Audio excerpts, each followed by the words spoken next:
معرفی رشته کامپیوتر از دانشگاه تا بازار کار و کسب درآمد. رشته کامپیوتر یکی از محبوب ترین رشته های دانشگاهیه که در دانشگاه های مختلف متقاضیان زیادی داره. رشته کامپیوتر گرایش های مختلفی داره، مثل نرم افزار، سخت افزار، هوش مصنوعی، شبکه‌های کامپیوتری و امنیت که البته یه سریاش برای کارشناسی ارشد. حالا دروسی که ما تو دانشگاه میخونیم مثل بقیه رشته‌های دانشگاهی یه سری دروس عمومی و دروسی مثل ریاضی و فیزیک و این مباحث داره و علاوه بر این یه سری دروس تخصصی مثل شبکه‌های کامپیوتری، برنامه‌نویسی کامپیوتر، طراحی الگوریتم، ساختمان داده، سیستم عامل‌ها و موارد دیگر رو داره. اما به طور کلی این رو باید به شما بگم که اگر شما بخواید وارد بازار کار بشید بعد از اینکه درستون تموم شد نمیتونید اکتفا کنید به همین لیسانس یا فوق لیسانسی که گرفتید، به خاطر اینکه این مباحث کاملا تئوری هستند و معمولا خیلی کم پیش میاد توی بعضی از دانشگاه به صورت عملی و واقعی وارد بحث مثلا برنامه نویسی و مباحث پیشرفته بشن. بنابراین شما در کنار خوندن این دروس تئوری باید روی مهارت‌های خودتون هم سرمایه گذاری کنید. باید دوره‌های مختلفی شرکت بکنید، چه آنلاین، چه حضوری، چه غیر حضوری.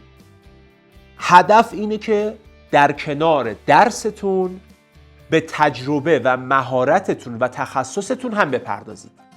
توی این شرایط بعد از اینکه از دوره دانشگاه عبور کردید میتونید وارد بازار کار بشید. یه نکته خیلی مهم میخوام بهت بگم.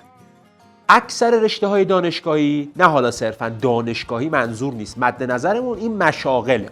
این مشاغل در حال آپدیت و بروز رسانی هستن و ما برای اینکه توی اون رشته فعالیت بکنیم بهتره که خودمون رو آپدیت بکنیم. اما نکته مهم اینجاست که رشته کامپیوتر برخلاف رشته‌های دیگه این پیشرفت رو با سرعت خیلی زیادی داره طی میکنه. یعنی ممکنه شما امروز بلند شی از خواب ببینی یک فریم ورک جدید اومد. بنابراین به این توجه کن که برخلاف سایر رشته‌ها باید تلاش بیشتری بکنی برای آپدیت کردن خودت. این چیزی که ما الان با هم صحبت کردیم بحث دانشگاهش بود، یعنی از دانشگاه تا انتهای دانشگاه که من مثلا لیسانسم رو گرفتم یا حالا ادامه دادم فوق لیسانسم رو گرفتم و اینجا دانشگاه تموم میشه، میخوام وارد بازار کار بشم. پس الان وقتیه که تو نامه اعمال این کارهات رو میبینی، میخوای وارد یه شرکتی بشی، میخوای بری بگی من این مدرک دانشگاهی رو دارم، میخوای بگی من فقط یه لیسانس کامپیوتر دارم. اوکی، داری که داری، مطمئن باش رد میشی. ولی اگر وقت گذاشته باشی توی اون دوره، خودت رو آپدیت کرده باشی، مهارت آموزی کرده باشی، مثلا یک زبان برنامه‌نویسی تحت یک پلتفرم یاد گرفته باشی، بیشتر برات باز کنم، مثلا میری کاتلین رو در برنامه‌نویسی اندروید یاد میگیری، اندروید دیولپر کاتلین میخوام بشم. مثلا من میرم پایتون رو در دیتا ساینس یاد میگیرم. مثلا من میرم جاوا رو به همراه اسپرینگ بوت برای بک اند دیولپری یاد میگیرم. خب اوکی، این چیزها که همش کامل توی دانشگاه نیست، مهارت اینا رو باید بری یاد بگیری. در بازار کار این چیزها خواهان داره. پس وقتی که من بیام بگم آقا این رزومه منه، من این پروژه ها رو تمرین کردم در همون دوره دانشگاهی، 2 تا 3 تا پروژه تستی برای خودم نوشتم و این اسکیل منه، این مهارت منه، این چیزایی که یاد گرفتم، مطمئن باش که رزومت از اینی که بیای بگی من فقط صرفاً یه دونه مدرک دانشگاهی دارم خیلی بالاتره و اصلا کلا توی یک لول دیگه است و روت میتونن حساب بکنن و برای استخدام میتونی پیش بری. دقت کن، این نکته هم در نظر داشته باش. اون زمانی که تو گذاشتی برای خوندن یه سری دروس غیر تخصصی کامپیوتر در همون دانشگاه، یه سری رقبای تو بدون اینکه زمان بذارن حتی واسه اینکه لیسانس و فوق لیسانس بگیرن داشتن مهارت آموزی میکردن و همونا به عنوان رقیب وارد بازار کار میشن.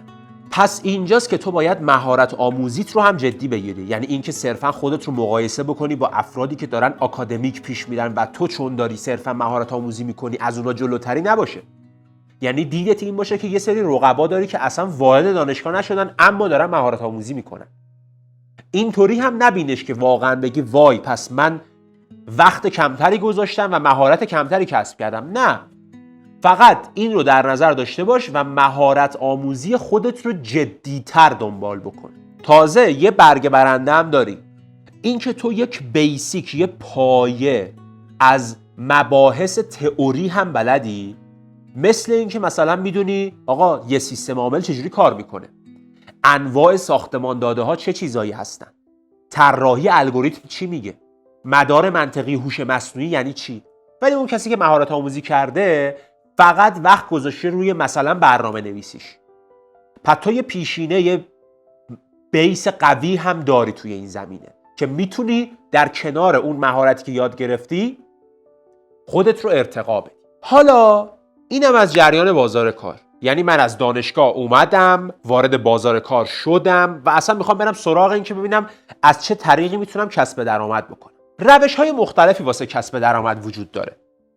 مثلا اگه به عنوان یک برنامه نویس من بخوام وارد شرکتی بشم، یک همون شرکته، یعنی استخدام شدن در یک شرکت میشه یک روشی برای کسب درآمد. روش دوم کسب درآمد از طریق دریافت پروژه یا همون فریلنسریه.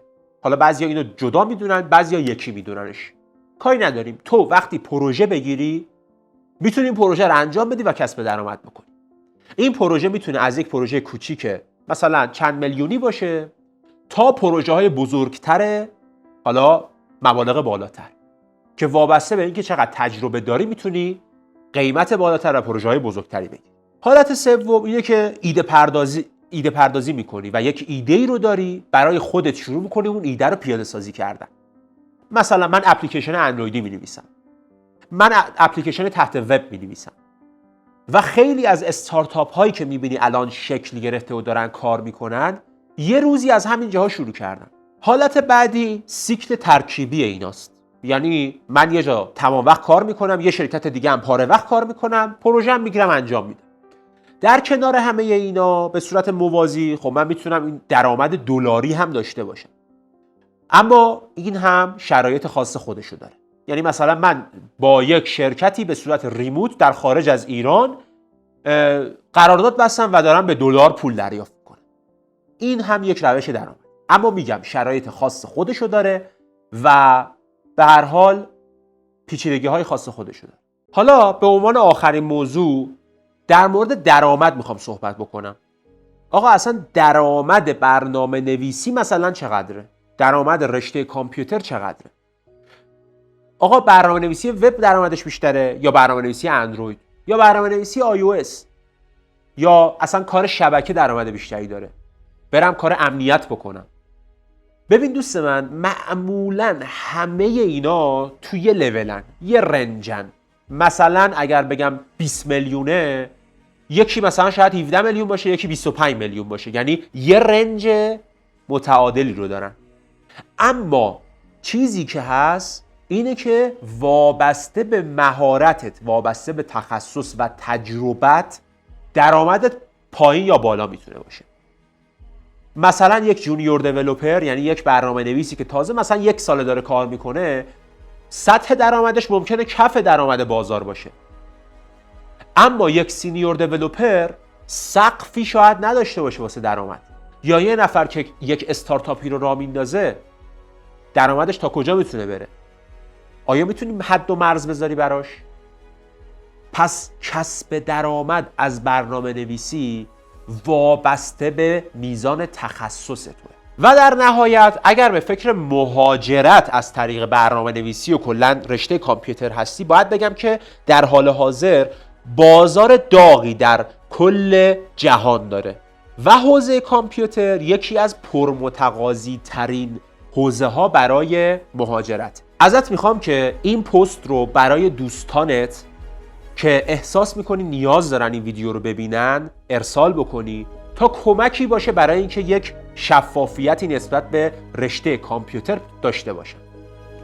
مرسی که تا اینجا ویدیو همراه من بودی. من حسین بدرنژاد هستم. دمت گرم. ارادت.